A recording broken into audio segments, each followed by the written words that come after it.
We go. Advent of Code Day 4. Looking forward to tackling this one.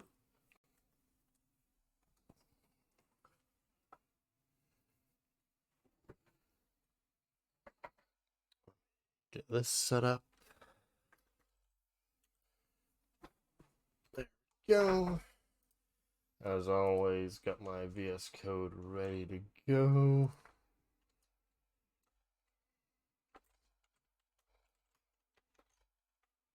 Oh, day 4, 2025, and nothing there, of course. But got VS Code ready to go. Quokka running, empty input, empty solve, all my console logs. Please stop trying to sell me whatever that is. Yep, this is still on this screen. Get that over there. And here we go. It's a maze. It's a grid. We're going places. Awesome. Put that there. Edit that. Edit that. And let me alt tab there. How many rolls of paper can be accessed by a forkleaf? 13 for this one. Okay, it looks like pathfinding, something along those lines. So let's understand what we have here. Rolls of paper on a large grid, at symbols, diagram. Forklifts can only, if there are fewer than 4, and there are 8 adjacent positions. Which 4 can be accessed? And the ones that can be accessed are all of these X's. Okay, so grab the thing, check if it has 8. If it doesn't have 8, we're good. Awesome. So const world equals data trim, then, oh my god, please snooze Copilot. Split by the new line, and now we have all of them. So we have to go through each of them and then see if it can be accessed. It has 8 neighbors, fewer than 4 rolls of paper, and there are 8 adjacent positions. Okay, gotcha. So 4 left, r equals 0, r less than world.length, r plus plus. My rows. Same thing for columns. Closer there. I really gotta fix those keybinds one of these days. World 0 length, so we handle rectangles, columns. So there we go. And now I just have to get how many are around. So let how many bowls around equals 0. And I'm just gonna do a basic. How do I want to do this? So for our row offset equals -1, less than or equal to 1, RO plus plus. I'm going to try every row offset and every column offset, and then I'll get rid of the one that's 0, 0. Let's just try all neighboring things. 0 and CO. That's not Python. CO equals 0. Continue, const new row, new column equals plus r plus row offset, plus column offset, and now if they're out, they're out. So I can just, I've done symbols wrong. What's wrong? Nope, I've just gotten paranoid. Const value equals world new row question mark, because that could be out of range. New column. If no value, well, actually, I'll just do if value triple equals a roll, and then how many plus plus, and then once I'm here, it's let forklift is accessible. Accessible, that goes up here, and if, what's the expression? Fewer than 4. If how many rolls around less than 4. Accessible plus plus. Return accessible.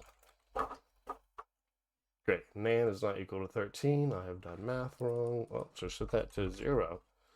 19 is not equal to 13. Okay, what I can do is I can start mapping these around, or there are fewer than 4 and 8 adjacent positions. There are 13 can be accessed by forklift.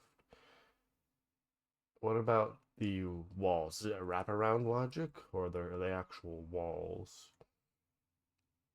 Fewer than 4. Okay, I'm seeing a lot of the edges. So 1, 2, 3, 4. 1, 2. Okay, so I'm just going to need to actually make the map change. So let's split that and then map row dot split into characters like that. So now what I can do, I can visualize this by saying when one is accessible, world RC equals X. Now what I'll need to do is not equal this, I have to say not equal a dot, because that actually throws the count off. Well, never mind, let's leave it like that. Found equals an array. I'll push them all to found.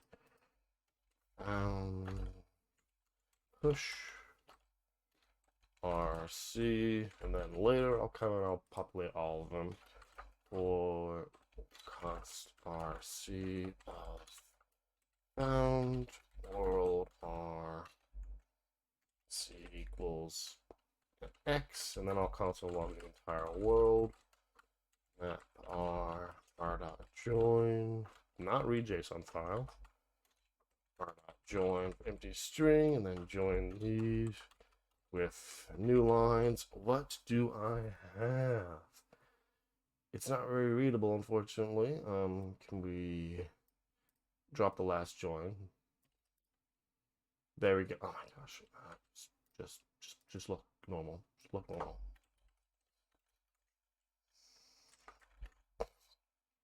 Okay, let's find the X's. They're all the ones in the middle. Hey, they are literally the wrong way around. Okay, put those back. There we go. Let's see what we got. It is literally the entire top row. That should not be possible. 5 X's. Why is that top left one? It can only be a roll if it's already a roll. Okay, so if world RC not equal a roll, continue. There we go. Drop this. I have to go grab my input real quick. Classic human error. Drop that. Save it. Run it. 1502. Let's go for the type. Boom. Okay, let's see if I can recover in part 2. Once it's accessible, it can be removed. Access more. Oh, is this just loop until you remove them all? What's this cool logic? Okay, so stop once no more rolls. Total can be removed. How many can be removed? Just keep going until I can't move anymore. 13. It looks like just keep going until you can't move anymore. Okay, awesome. Let's do it. I'm gonna need a part 2, so steal this to my solve 2. I didn't really paste that well. Try it again. 2, and then I'm glad I'm putting this into an array because that's gonna be useful. Bring my solve 2 here. I think it's the same input. Good. I can steal that. Paste. My fingers are on the wrong places. Dead night. 43. Boom. Where's 43? 43 go there. Basically, just keep doing this until you haven't removed one. So I have the world, I have the found, I have accessible. It's right here. So while false, don't want to start the infinite loop just yet. And it's what if found is not equal empty or something, then it's not really accessible is the number we care about, but we do. Accessible is fine. It's just incorrectly named, but that's okay. If not found length, return, or no, if not found break, then still return accessible. Now I do need to make sure that stuff is happening. So if you find a roll around, actually I'm not going to turn you into X's, I'm going to turn you into dots. There you go. That's the way you remove them. I think this is it. We're gonna try not to crash my computer. Good. 9083. Ooh, I feel good about that one. Nice. Dang, if I just not filled around with that part 1, that could have been. I mean, there's no global leaderboard, but that was the only fluke I really had there. Yeah, the only fluke was processing things that weren't rolls to check if they were movable rolls. but I loved it. Okay, let's just keep rolling then. So this is going to be a commit. Messages are hard. There we go. Do do do. Awesome. And let's break down the problem. This is a fun one. So I'm just gonna bring it into the actual map here. What? What's this? Hey, why are you okay, TL Draw? This isn't what I. Okay, I'm adding my own new lines. No new lines for me, said the. Oh, I just deleted a dot. Eh. Okay, boom, I made the grid. So, what we need to do is first we need to identify all rolls of paper that can be accessed by the forklift. The rules for if a roll of paper can be accessed by a forklift is if there are fewer than four rolls of paper as a neighbor. So the way we do this is we take one and we actually look at a roll, which is right here. Then we look at all of its neighbors and we count how many rolls do they have. 1, 2, 3, 4, 5, 6, 7, 8. So those are the neighbors we look at. Immediately, all of them don't actually have like rolls. It is only 1, 2, and 3. This is less than 4, making this accessible. So that's why it gets turned into an X. And then you do that again. You look at this one and you count 1, 2, 3, less than 4, you're good. But then we look at someone like this one and we start counting 1, 2, 3, 4, 5, 6, 7. That's not less than 4, so this is not accessible. Actually, walking through this makes me realize I can optimize this by once I have hit 4, I can just early return or I can stop all this looping logic. So, for an example, I can look at 1, 2, 3, 4, and then just stop. I don't need to look at the next 3. I can just stop immediately. But I'm not getting the solution, we're getting to the ask. So it's just to go through all of these and identify all the ones that have 3, 2, 1, or 0 roll neighbors. That's part 1. Part 2 is to keep doing that and actually removing the ones that are accessible until no more are accessible. So it's literally just doing this in a loop.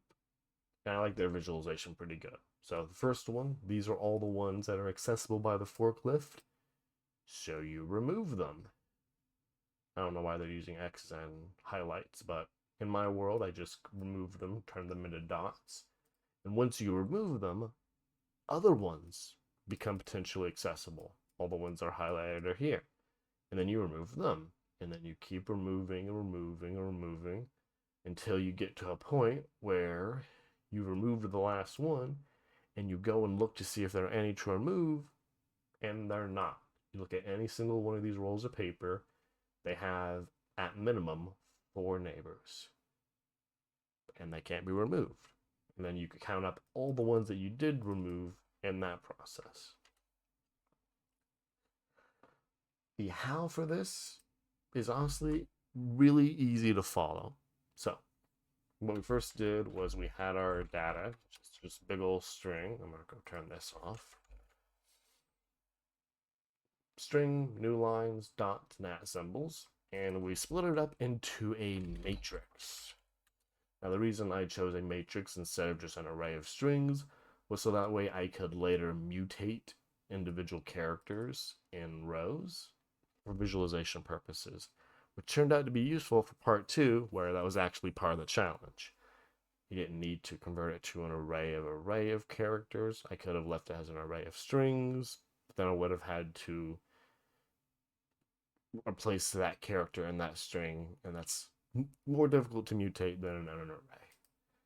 So we turn it into that, and then for this purpose, we keep track of this found variable, which was only useful in part 2 and my visualization. And then I keep track of how many I have been able to access. And I loop through every row and every column.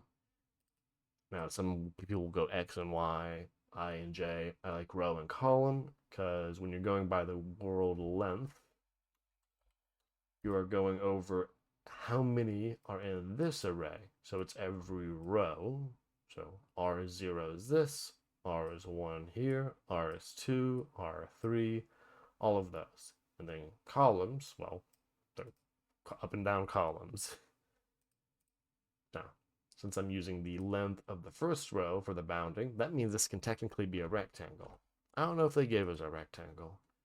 137 tall, 137 wide. So I could have just done world length, since it is a square, but I always like doing that. And then we are processing an individual cell. I'm going to move that up. We're not processing any position in this world if it's not a roll, because our goal is to count how many rolls are accessible. So if I'm looking at a blank space, I'm going to skip processing. Boom. If it's not a roll, don't process. If you are a roll, well, I got to count how many rolls are around. There are generally 2 ways I like finding all direct adjacent neighbors. There is this way, which is looping through all the row offsets and column offsets. What this does is, I'll break this examples out into a more readable one. I'll pick this section because it is on an edge. Let's not do that. And I'm going to use underscores for the weird ones.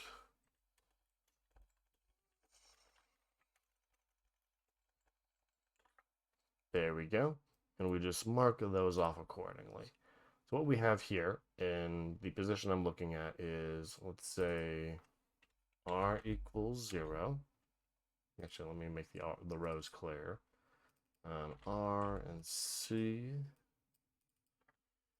So I'm just going to manually move it around. So we have 0, and then we have 1. These are our rows. Then we have our columns, which is 0, 1, 2, 3, 4. There are a lot of columns. For purposes of what we're going through here, let's not worry about all of them. Let's worry about 0, 1, 2, 3, 4. So let's trim this down. Trim this down. Awesome. So what we're looking at is R0, C2. So if we're looking at that, then we want to get the positions of R0, C1, R0, C3, because that is to the left and to the right of us. Some red here. And we also want to get the ones above and below us. So that is R0, well, it's R1, C2, and R-1, C2. But we also want to get the ones in the diagonals. So that's R-1 and C1. So like we want to get all of these. And you can notice that for each of the absolutes we're targeting, it is the center position offset by 1, either a negative or a positive. So that's what this loop is doing. It is trying all iterations, starting at the negative ones and going to the ones. So in order, it's -1 row, and then we're going through all the columns. So we start at the negative first column, and then that one, and then that one. And then it would be these 3. The middle one gets skipped by this check of don't look if we haven't gone anywhere. And then these 3. Another approach I've seen done that I didn't decide to do is to generate array offsets and loop through them. So this will be like an array of -0, -0, -0, or -1, -1 rather. -1, 0, -1, 1. And you're going to write out 9 of these. 8 if you want to skip the middle one. And you would loop through these, and this is your row offset, this is your column offset. In other applications, this could be called velocity, but that's what I ended up doing. So that is the pattern of how you get all the neighbors mathematically from a single position. Once you got them, though, you have to combine the offsets with your current location. So new row and new column. You get the value of that coordinate, and you could be off range here. Like you see these negatives, this is technically negative space, so that's a danger. The solution is to just optionally chain it. So if this is undefined, because you're accessing a row that doesn't exist, it would explode like this. Cannot read properties of undefined. But if you do this, it will terminate when this is undefined and not evaluate the rest of this. If you are accessing a row that exists, but a column that doesn't exist, well, this line will evaluate just fine, but it will evaluate to undefined. Thankfully, we handle that by our final check of we're looking for roles. We don't care if it's undefined or not. We just care if it is what we're looking for. And if it is what we're looking for, we increment, and that's it. That's how we count how many neighbors we have of that kind. The simple check here, we have less than 4 as per the rules indicate. We increment how many are accessible, and for visualization debugging purposes, we shove that, push it away. Little did I know that would be useful in part 2. And here, we just come back, throw a bunch of X's on it, which was very useful because it allowed me to see I was missing this logic and all that other stuff. Again, trick about most problems, admin of code and otherwise, is keeping those feedback cycles short and the feedback loops and cycles short and minimal. So how can you validate each piece of code is actually doing its job? I knew I could validate if I was finding the accessibles correctly by visualizing it, so I had that in the back of my mind. So part 2 is going to be a lot easier to go through because it's part 1, but then I did one extra thing. So first big change, we have this while true loop. So this is just going to keep running all of part 1's code basically until one thing happens. So the first difference is that instead of marking things as X's, I mark them as dots. There was honestly no reason I could have kept them as X's. I chose to make them dots. That's it. Mainly so the visualization would look good if I needed to debug it. And then we have the trick here. If we haven't found any newly accessible roles, we stop. This is the end case. At the very bottom here, you can see their example. This is the last instance they were able to find accessible roles.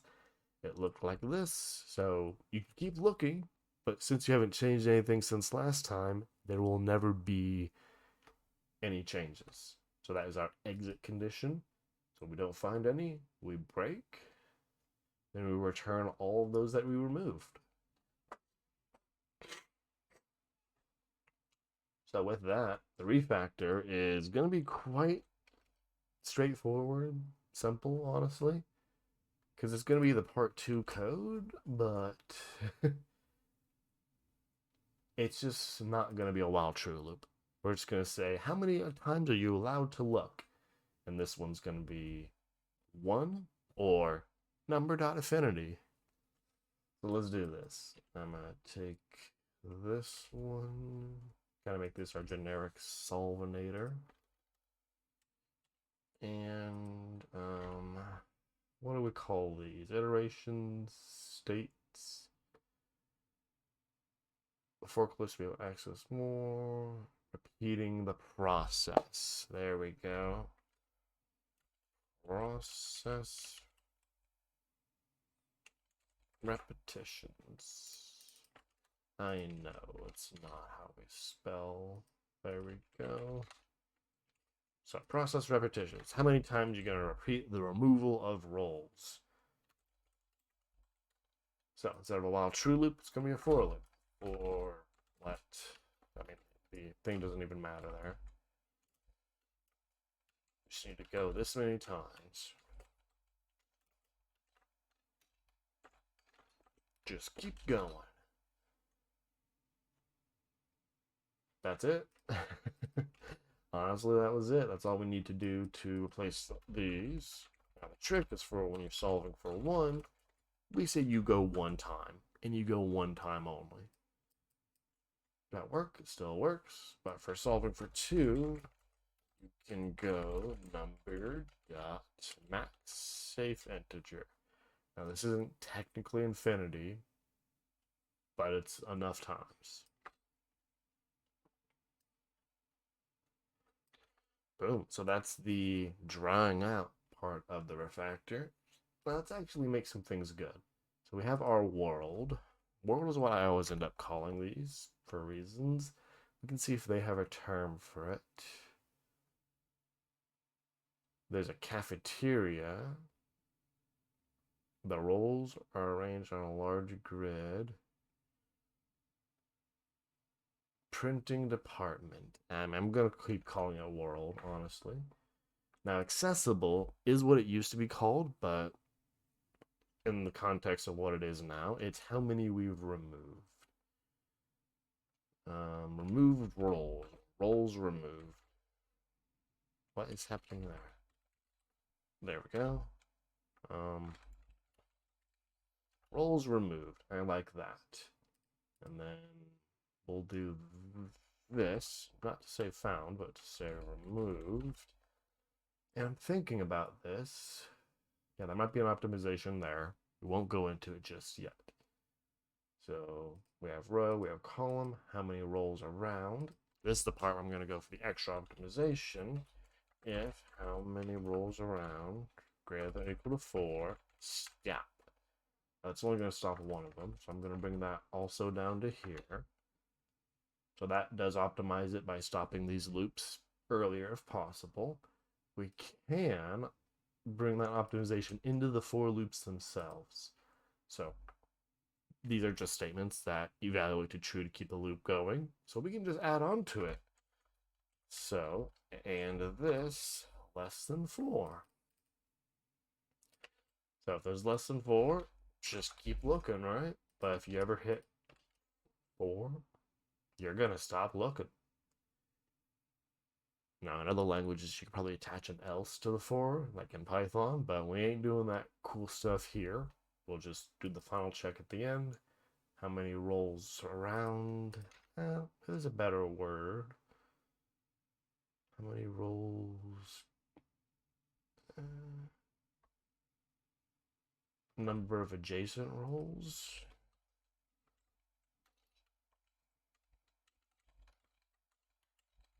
Adjacent roll count. That feels slightly better. Awesome. I'm also looking, and these can be directly inline, given they are used only once. And this can be directly inline, that it's used only once. Ooh, do I go even further?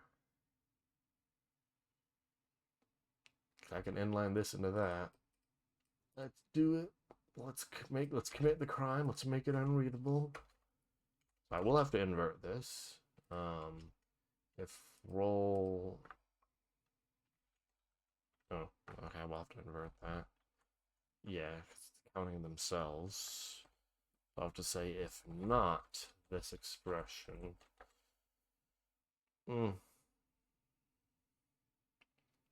Okay, I don't like how I've written that. Don't like how that came out, so I'm either going to need to fix that or bring it back into its previous statements. Ooh, I can check if, well, I've lost that variable, so I can't check it now. If and, so it'll have to be, when you invert it, it's 4. I really don't think this is going to work, though, so I might just go back to the old way. Oh, nope, okay, I was doubting myself. I don't know since I've done that. The readability, though. is terrible. I've destroyed the readability. So for that factor alone, we are going back. Ignores the zeroth. Yeah, we have a mix of nots and yeses.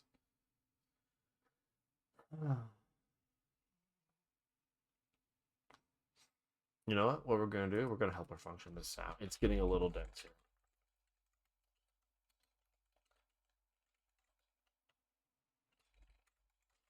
You know, we're going to even go a little bit abstract. We're crazy. We're insane.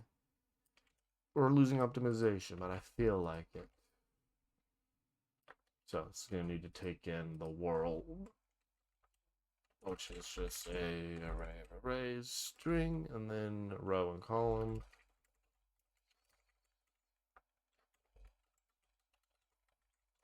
We'll turn a record of string and numbers. Not number, well, numbers, but not like that. Counts. Ta-da. Ooh, now this does have logic to not process certain things. That logic will live outside of this function. You have one job. You count things. You are the counter of things. You just count. So now we need to get the value. We'll need this. So if value not equal undefined, then we will increment the counts of whatever we found by 1. So we have fun one. So counts whatever we found.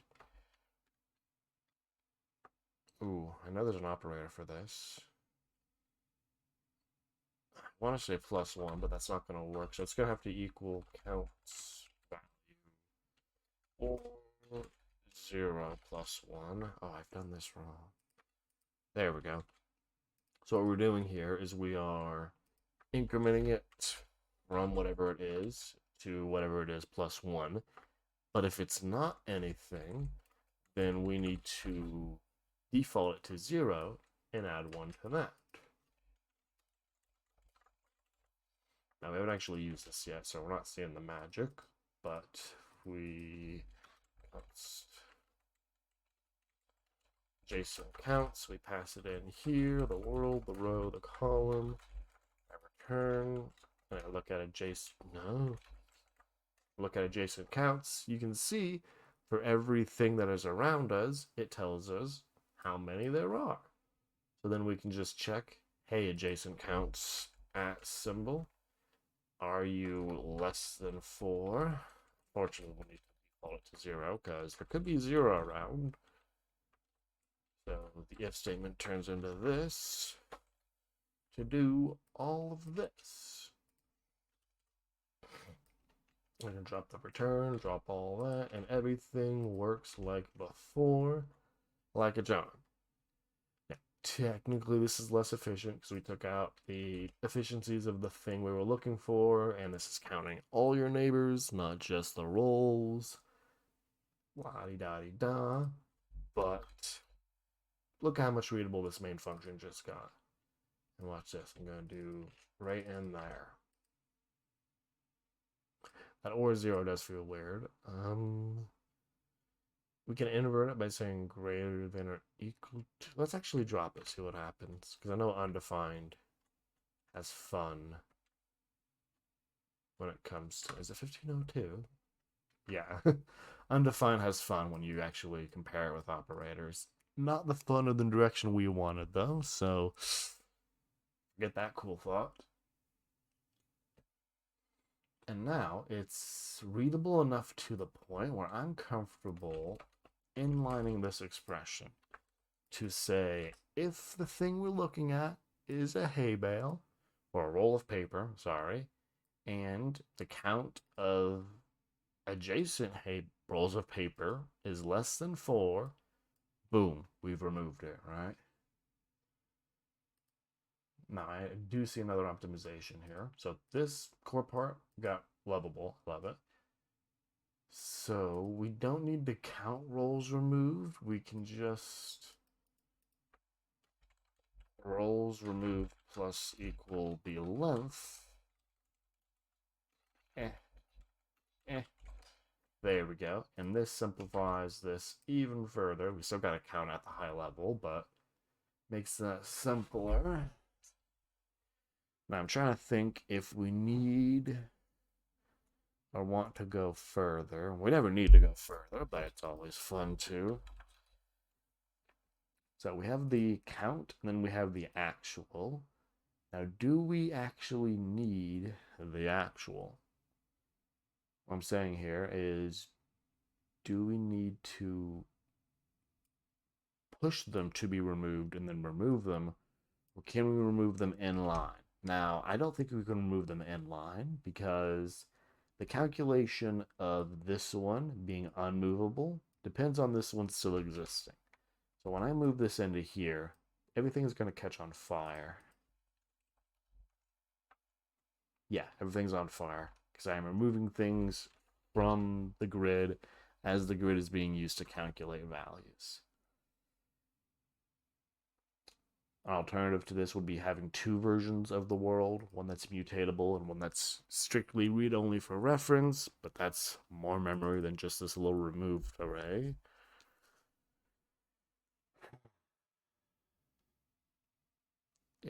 Another approach would be removing them, but still allowing the counts to be counted to the thing.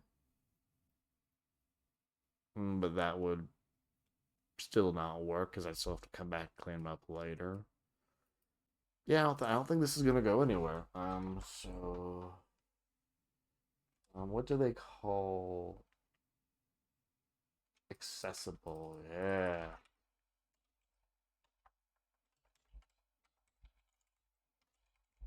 There we go, and that's how you spell the word accessible. I'm sure. Oh, it was. Okay. Awesome. So these are the roles that are accessible. So we build that.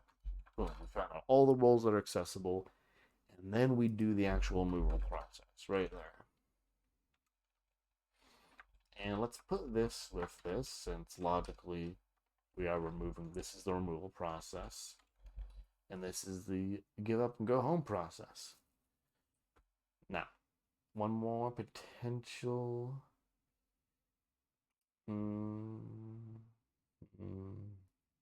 I'm not saying it. I was going to try and clean this up and move this logic to the core loop itself. But I'm not seeing that. A janky way I could get that is by setting process reputations to 0 when this statement happens. But that's a weird side effecty way of calling a break effectively.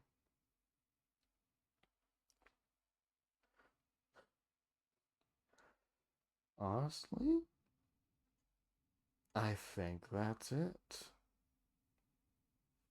That's the problem. That's the what. That's the how. It's the refactored version. Helper functionified version, which I like.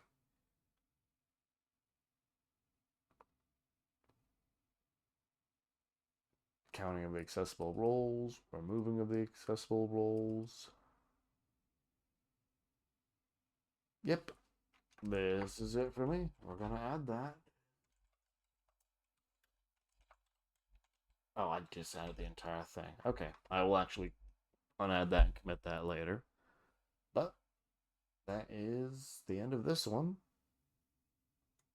Loving it, and I will see you tomorrow. Bye bye.